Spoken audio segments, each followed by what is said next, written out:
Assalamualaikum warahmatullahi wabarakatuh. Perkenalkan, saya Putri Anissa Susanti dengan NIM 14014222026, mahasiswa pendidikan guru sekolah dasar Universitas Negeri Semarang. Pada kesempatan kali ini, saya akan memaparkan materi tentang pendidikan multikultural. Tujuan pendidikan multikultural. Pada mata kuliah pendidikan multikultural, diarahkan untuk mengembangkan kemampuan Anda dalam mengkaji konsep warga negara Indonesia yang cerdas, memiliki tanggung jawab, dan berpartisipasi sebagai warga masyarakat yang multikultur dan warga dunia yang berbudaya. Table of Content terdiri dari 6 subbab materi. Yang pertama, kita akan membahas tentang hakikat kebudayaan. Nah, hakikat budaya. Dalam istilah Inggris, budaya adalah kultur yang berasal dari kata Latin colar yang berarti mengolah, mengerjakan, terutama mengolah tanah atau bertani, menurut Kumcoroningrat tahun 2000. Kemudian hakikat kebudayaan sendiri merupakan pemahaman tentang cara hidup suatu masyarakat yang mencangkup nilai-nilai, keyakinan, adat istiadat, bahasa, seni, pengetahuan, dan perilaku manusia yang diwariskan dari generasi ke generasi. Unsur budaya yang pertama menurut Klikon terdiri dari sistem mata pencaharian hidup, sistem peralatan dan teknologi, sistem organisasi kemasyarakatan, sistem pengetahuan, bahasa, kesenian, sistem religi dan upacara keagamaan. Yang kedua menurut E.B. Taylor, terdiri dari pengetahuan, kepercayaan, seni, moral, hukum, adat istiadat, dan kemampuan, serta kebiasaan lain yang diperoleh manusia sebagai anggota masyarakat. Yang ketiga, menurut Kumcoroningrat pada tahun 2000 halaman 2, terdiri dari sistem religi dan upacara keagamaan, sistem dan organisasi kemasyarakatan, sistem pengetahuan, bahasa, kesenian, sistem mata pencaharian hidup, dan sistem teknologi dan peralatan. Kemudian terdapat wujud budaya yang dikemukakan oleh Kumcoroningrat terdiri dari 3. Yang pertama, terdiri dari materi. Wujud ini mencakup benda-benda fisik yang diciptakan oleh manusia, seperti alat, arsitektur, pakaian, dan seni. Yang kedua ada non-materi. Wujud ini mencakup segala aspek-aspek kebudayaan yang tidak berwujud, seperti nilai-nilai, norma, bahasa, dan keyakinan. Kemudian yang ketiga, mental. Wujud ini mencakup segala aspek yang terkait dengan pola pikir, keyakinan, dan sikap manusia dalam suatu masyarakat. Kemudian ada budaya dan lingkungan. Budaya dan lingkungan ini tentu saling mempengaruhi, di mana sekelompok manusia akan membentuk budaya sesuai dengan lingkungan tempat tinggal mereka. Terdiri dari yang pertama ada lingkungan geografis atau habitat fisik, kemudian yang kedua ada lingkungan anggota kelompok sosial yang harus hidup bersama dan saling berinteraksi. Kemudian yang ketiga, ada suatu jenis lingkungan yang biasanya kita tidak memikirkannya karena tidak terlihat atau berinteraksi di dalam dunia ini. Next. Ada budaya dan non-budaya. Non-budaya mencangkup benda yang keberadaannya sudah ada dengan sendirinya, atau ciptaan Tuhan yang tidak atau belum mendapat sentuhan aktivitas manusia, seperti benda-benda alamiah, batu, pohon, gunung, tanah, dan lain sebagainya. Kemudian budaya sendiri mencakup sesuatu yang keberadaannya sudah mendapat sentuhan tangan manusia, misalnya patung marmer, bonsai, bangunan, aturan makan, dan lain sebagainya. Jadi dapat disimpulkan bahwa budaya atau non-budaya itu yang terdiri dari batu dan kayu itu dapat dipandang sebagai non-budaya bila didapatkan apa adanya sebagai batu gunung dan pepohonan. Namun, benda tersebut bisa menjadi sebuah benda budaya bila mendapat campur tangan manusia. Kemudian terdapat pranata budaya. Pranata budaya sendiri adalah struktur atau sistem yang mengatur dan mengontrol perilaku dalam suatu masyarakat. Menurut Kung Coronirat pada tahun 2000, pranata budaya tersebut terdiri dari yang pertama terdapat pranata kekerabatan. Kemudian yang kedua ada pranata pencarian hidup atau memproduksi, menimbun, dan mendistribusi harta benda. Terus yang ketiga ada pranata penerangan dan pendidikan. Yang keempat, pranata menyelami alam semesta. Yang kelima, pranata keindahan dan rekreasi. Yang keenam, pranata berhubungan dengan Tuhan atau alam gaib. Lalu yang ketujuh, pranata jasmaniah manusia. Oke, unsur-unsur tersebut merupakan materi tentang hakikat kebudayaan.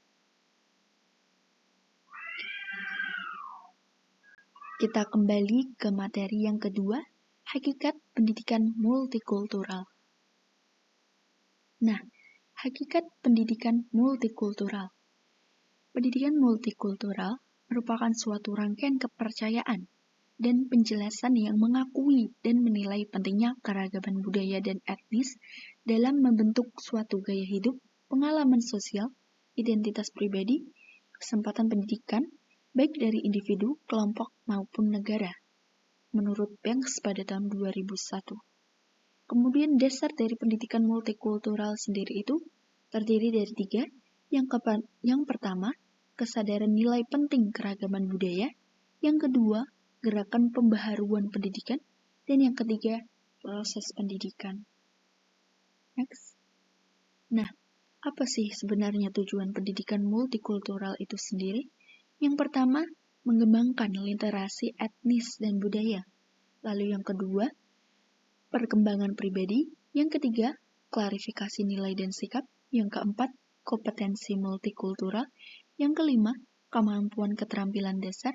Yang keenam, memperkuat pribadi dan reformasi sosial. Yang ketujuh, memiliki wawasan kebangsaan atau kenegaraan yang kokoh. Yang kedelapan, wawasan hidup lintas budaya dan lintas bangsa. Lalu yang terakhir atau yang kesembilan, hidup berdampingan secara damai. Kemudian fungsi pendidikan multikultural sendiri, menurut The National Council of Social Studies atau Gorski tahun 2001, yang pertama, memberi konsep diri yang jelas. Yang kedua, membantu memahami pengalaman kelompok etnis dan budaya ditinjau dari sejarahnya. Kemudian yang ketiga, membantu memahami bahwa konflik antara ideal dan realitas itu memang ada pada setiap masyarakat. Kemudian yang keempat, membantu mengembangkan pembuatan keputusan, partisipasi sosial, dan keterampilan kewarganegaraan. Hal-hal tersebut merupakan hakikat dari pendidikan multikultural. Lalu kita lanjut ke next. Materi yang ketiga tentang teori dan pendekatan pendidikan multikultural. Nah, teori tentang pendidikan multikultural yang telah dikemukakan oleh beberapa tokoh atau ahli. Yang pertama ada Horace Kallen, mengemukakan bahwa jika budaya suatu bangsa memiliki banyak segi, nilai-nilai, dan lain-lain, nah budaya itu dapat disebut pluralisme budaya.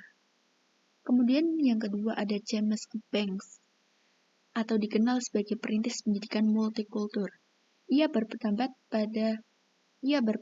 bahwa pendidikan lebih mengarah pada memahami. Kemudian yang ketiga ada Judith M. Green yang mengemukakan. Green menunjukkan bahwa multikulturalisme bukan hanya milik di Amerika Serikat, namun juga negara lain. Kemudian yang keempat ada Bill Martin dalam tulisannya yang berjudul Multiculturalism, Consumers or Transformational. Artinya, multikulturalisme bukan konsumeris tetapi transformasional yang memerlukan kerangka kerja. Kemudian yang terakhir ada Martin Jupek Matustik Nah, Martin J. Matustik ini berpendapat bahwa perdebatan tentang masyarakat multikultural di masyarakat barat itu berkaitan dengan norma atau tatanan tempat tersebut. Nah, selanjutnya ada pendekatan terhadap pendidikan multikultural. Yang pertama, kurikulum berpusat pada paham budaya utama, di mana James A. Banks berpendapat bahwa kurikulum yang berpusat pada Amerika atau aliran utama ini justru dapat menjadi satu cara utama yang memperkuat rasisme dan etnosentrisme, dan hal ini diabadikan di sebagian besar sekolah di Amerika Serikat. Otomatis hal ini akan berdampak negatif pada masyarakat Amerika. Kemudian ada upaya menyusun kurikulum multikultural.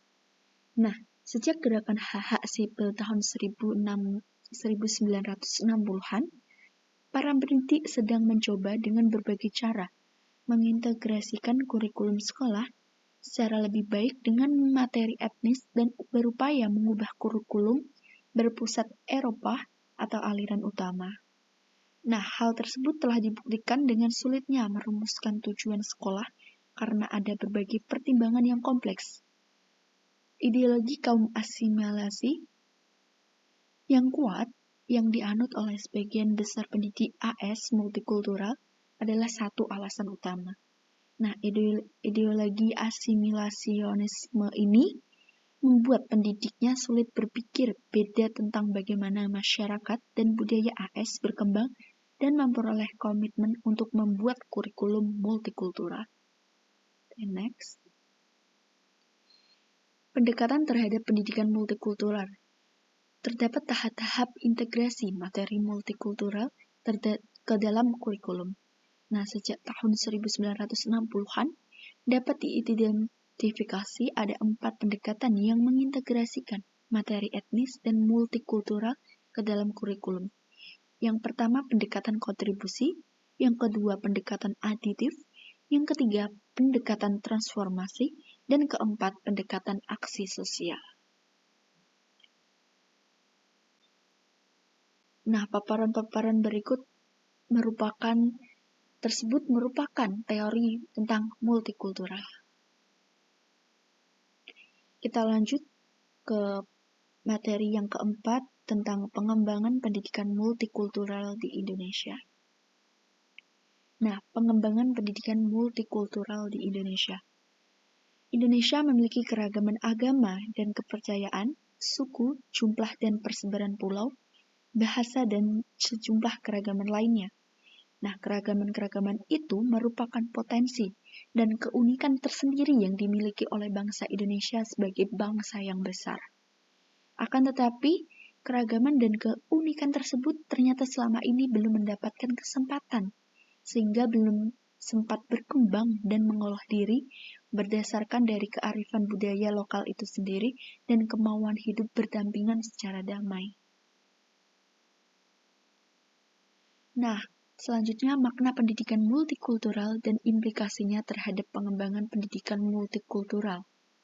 Yang pertama, pendidikan multikultural sebagai ide. Nah, pendidikan multikultural sendiri ini harus mengenalkan pengetahuan tentang berbagai kelompok dan organisasi yang menentang penindasan dan eksploitasi dengan mempelajari hasil karya dan ide yang mendasari karyanya. Menurut Seymour pada tahun 1981. Kemudian pendidikan multikultural sebagai gerakan reformasi pendidikan, di mana terdapat nilai-nilai yang mendasari, terdapat aturan prosedural, terdapat kurikulum, terdapat bahan ajar, struktur organisasi, dan pola kebijakan. Kemudian pendidikan multikultural sebagai proses. Pendidikan multikultural merupakan suatu proses yang terus-menerus yang membutuhkan investasi waktu jangka panjang di samping aksi yang terencana dan dimonitor secara hati-hati, menurut Banks and Banks pada tahun 1993. Kemudian terdapat karakteristik problematika multikultural Indonesia dan implikasinya terhadap pengembangan pendidikan multikultural. Nah, 3 kelompok pemikiran yang biasa berkembang di Indonesia dalam menyikapi konflik yang sering muncul. Yang pertama terdapat pandangan primordialis, kedua pandangan kaum instrumenalis, yang ketiga kaum konstruktivis. Kemudian selain itu terdapat faktor-faktor yang melatar belakangi semua pertikaian di tanah air. Yang pertama, kuatnya prasangka, etnosentrisme, stereotip, dan diskriminatif antar kelompok. Yang kedua, merosotnya rasa kebersamaan dan persatuan serta saling pengertian. Yang ketiga, aktivitas politik, identitas kelompok atau daerah di dalam era reformasi. Kemudian yang terakhir atau yang keempat, terdapat tekanan sosial ekonomi. Kemudian terdapat bentuk pengembangan pendidikan multikultural di Indonesia. Yang pertama, penambahan materi multikultural yang dalam aktualisasinya berupa pemberian materi tentang berbagai budaya yang ada di tanah air dan budaya berbagai belahan dunia. Kemudian berbentuk bidang studi atau mata pelajaran yang berdiri sendiri. Lalu berbentuk program atau praktek terencana dari lembaga pendidikan. Kemudian pada wilayah kerja sekolah, pendidikan multikultural mungkin berarti yang pertama kelompok etnis, yang kedua pengalaman multikultural, dan yang ketiga total school reform. Kemudian terdapat kelompok budaya, etnis, dan ekonomis. Lalu gerakan persamaan, di mana gerakan persamaan ini lebih dilihat sebagai kegiatan nyata daripada sekedar dibicarakan dalam forum-forum ilmiah. Kemudian yang terakhir terdapat proses.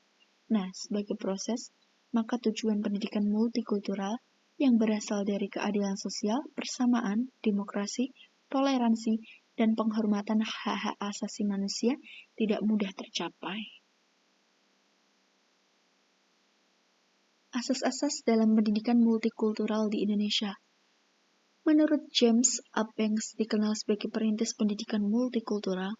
Nah, menurut Banks sendiri, ia berpendapat bahwa mahasiswa harus diinstruksikan agar mereka hidup dalam kemampuan untuk mencipta, memiliki kreasi melalui interpretasi, tidak saja tentang sejarah masa lalu, melainkan yang lebih penting adalah bagaimana sejarah itu dapat terjadi.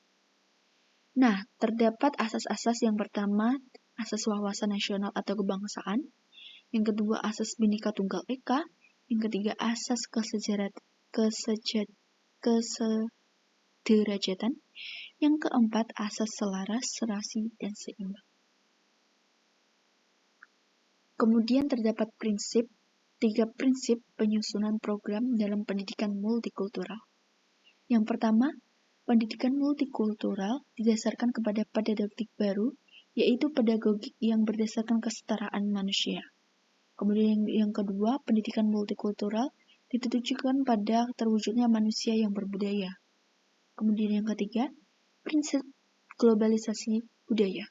Nah, globalisasi kebudayaan ini ditandai dengan pesatnya kemajuan teknologi, produk multinasional, perluasan budaya populer, yang sudah menjadi gejala global.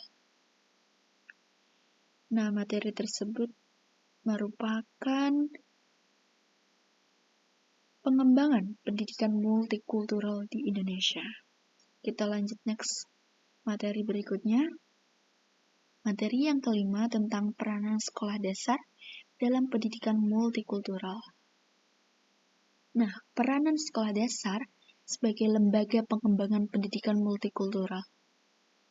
Yang pertama terdapat peranan sekolah dasar sebagai sistem sosial, di mana lingkungan sekolah sendiri secara keseluruhan merupakan suatu sistem yang terdiri dari sejumlah variabel dan faktor utama yang dapat diidentifikasi sebagai budaya sekolah, kebijakan dan politik sekolah, dan kurikulum formal dan bidang studi. Nah, variabel dan faktor sekolah sebagai sistem sosial. Yang pertama, kebijakan dan politik sekolah. Yang kedua, budaya sekolah dan kurikulum yang tersembunyi. Yang ketiga, gaya belajar dan sekolah. Yang keempat, bahasa dan dialek sekolah. Yang kelima, partisipasi dan input masyarakat. Yang keenam, program penyuluhan atau konseling. Yang ketujuh, prosedur asesmen dan pengujian. Yang ke-8, materi pembelajaran. Yang ke-9, gaya dan strategi mengajar. Dan yang terakhir, ke-10, sikap, persepsi, kepercayaan, dan perilaku staf sekolah. Nah, peranan sekolah dasar sebagai lembaga pengembangan budaya, di mana pendidikan multikultural itu sendiri merupakan sebuah proses pengembangan seluruh potensi manusia yang menghargai pluralitas dan heterogenitasnya sebagai konsekuensi keragaman budaya, etnis, suku, dan agama. Tujuan utama pendidikan multikultural adalah memperbaiki prestasi akademik dan meningkatkan persamaan pendidikan bagi semua siswa. Kemudian terdapat multikultural sebagai landasan pembelajaran, di mana sebuah kebudayaan merupakan salah satu landasan pengembangan dalam kurikulum. Karena menurut Toba pada tahun 1962 dan Ki Hajar Dewantara, akar pendidikan suatu bangsa adalah kebudayaan. Kemudian hal tersebut juga dikuatkan oleh Prin pada tahun 1993 yang menyatakan bahwa kurikulum merupakan konstruk dari kebudayaan. Nah, kebudayaan itu sendiri tidak hanya menjadi landasan tetapi juga target hasil pengembangan, perencanaan, dan pelaksanaan pembelajaran. Next. Nah, perencanaan pembelajaran pendidikan multikultural. Proses pengembangan, perencanaan, dan pelaksanaan pembelajaran pendidikan multikultural meliputi 3 dimensi. Yang pertama, terdapat pengembangan pendekatan multikultural sebagai ide. Yang kedua, pengembangan pendekatan multikultural sebagai gerakan. Kemudian yang ketiga, pengembangan perencanaan dan pelaksanaan pembelajaran sebagai proses. Kemudian terdapat juga langkah-langkah pembelajaran berbasis budaya menuju transformasi kurikulum multikultural di sekolah dasar. Tahap yang pertama, status quo atau kurikulum dominan. Tahap kedua, hari libur dan pahlawan. Yang ketiga, integrasi. Yang keempat, belajar dan mengajar antar budaya. Tahap yang kelima, reformasi struktural. Tahap yang keenam, hubungan manusia. Tahap yang ketujuh, pendidikan multikultural selektif. Kemudian yang terakhir, tahap 8, pendidikan multikultural transformatif. Nah, materi tersebut merupakan peranan sekolah dasar sebagai lembaga pengembangan pendidikan multikultural. Kita lanjut next ke materi yang selanjutnya. Materi yang terakhir atau yang keenam tentang problema pendidikan multikultural di Indonesia.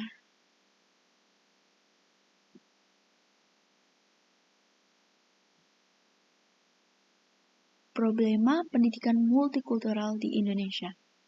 Nah, problema pendidikan multikultural di Indonesia itu memiliki keunikan yang tidak sama dengan problema yang dihadapi oleh negara-negara lainnya. Keunikan tersebut karena faktor-faktor geografis, demografi, sejarah, dan kemajuan sosial.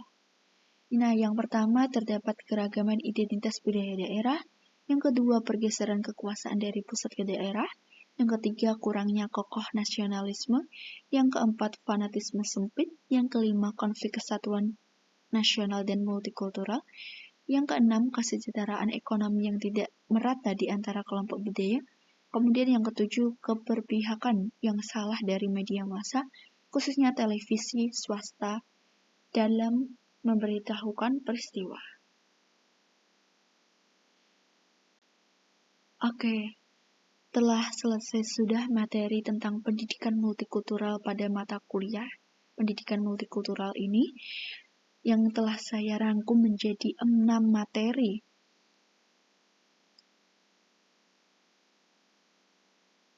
Nah, saya ucapkan terima kasih karena telah mendengarkan pemaparan materi dari saya. Saya memohon maaf apabila ada kesalahan kata dalam menyampaikan materi. Selebihnya saya ucapkan terima kasih. Wassalamualaikum warahmatullahi wabarakatuh.